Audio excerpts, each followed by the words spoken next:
And it's fantastic. She has. Did you know Mozel? No, I never met him. Never met him? I was a very, very young, I think maybe in my first year here in Indianapolis, I was able to meet him. And he was in the basement of his church. I tell this story all the time. Basement of the church. Okay. Deboning a turkey.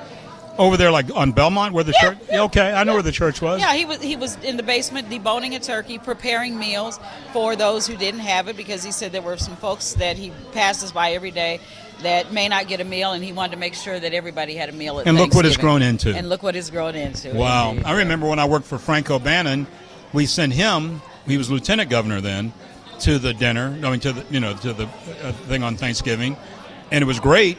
But now we're at Butler. Now it's expanded. It continues to expand and feeding people all across. I drive and help deliver meals, so it's great. It is great. So, Robin, I'm going to switch gears to politics because we're in that season. Yep, we are. Less than 2 weeks away from the election.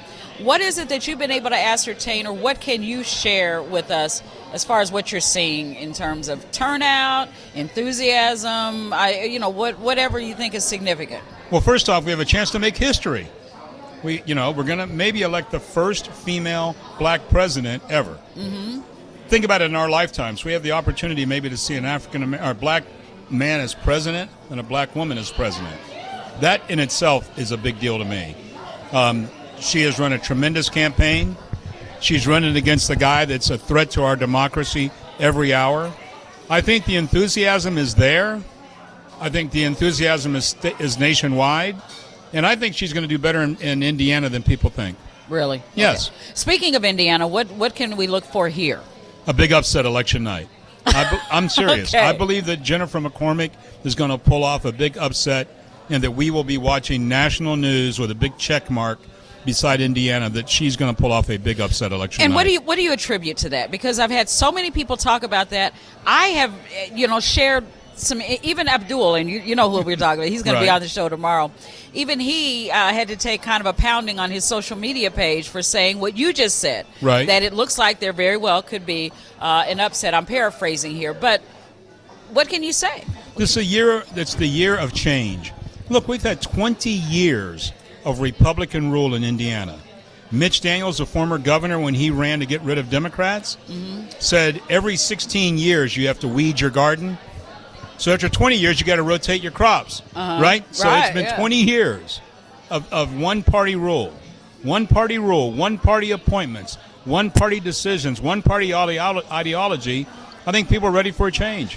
And I think that state government is more distant now than ever before. Tina, I went over to a FSSA office off Crawfordsville Road. Okay. I was simply trying to help somebody get their food stamps.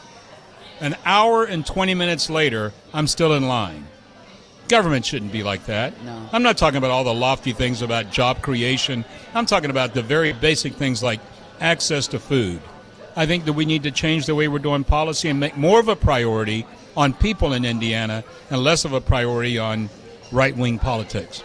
Do you think there will be any correction should this administration change from the R to the D in terms of polling places and early voting? Because the voter suppression, I guess the appearance of voter suppression is very evident in Indianapolis and Marion County, the largest county, most population, but the fewest number of polling places for early voting and things. I mean, one place in Marion County. One place, and downtown. Have you tried to get downtown lately, the park?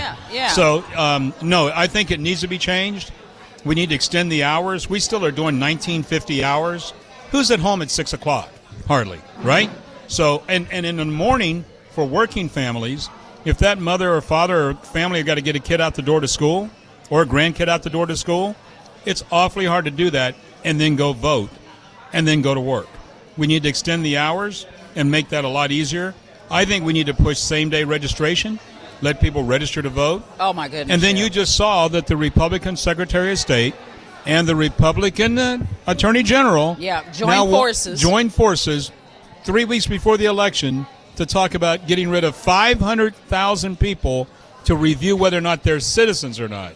That is overt. So going back to one-party rule, one group in charge, that's the wrong way to go. Yeah. What do you see for our state legislature? The GOP supermajority, the stronghold that's been there, what do you see there? I think we can pick up some seats.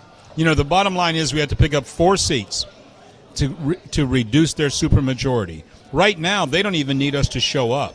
No, they don't. They can just call a meeting, vote something out of committee, and be done with it.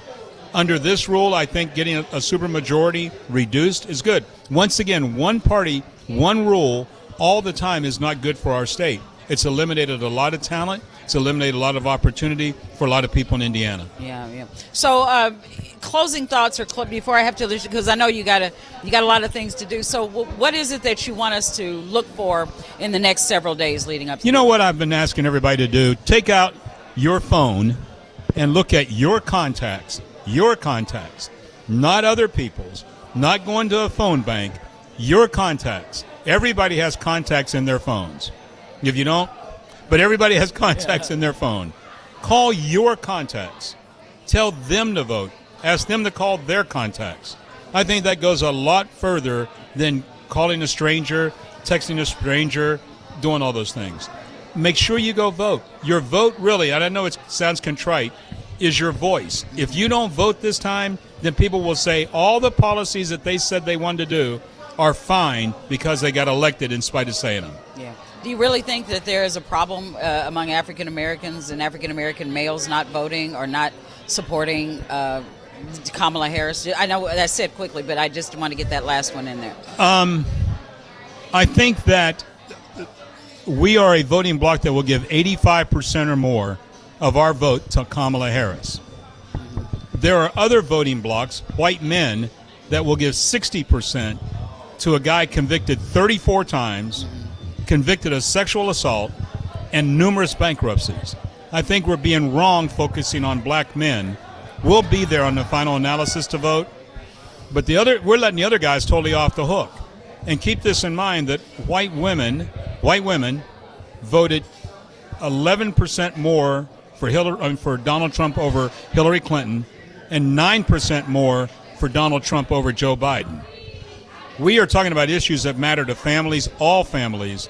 It's time to vote for a candidate that'll be that way. Yeah. And we can make history on November 5th.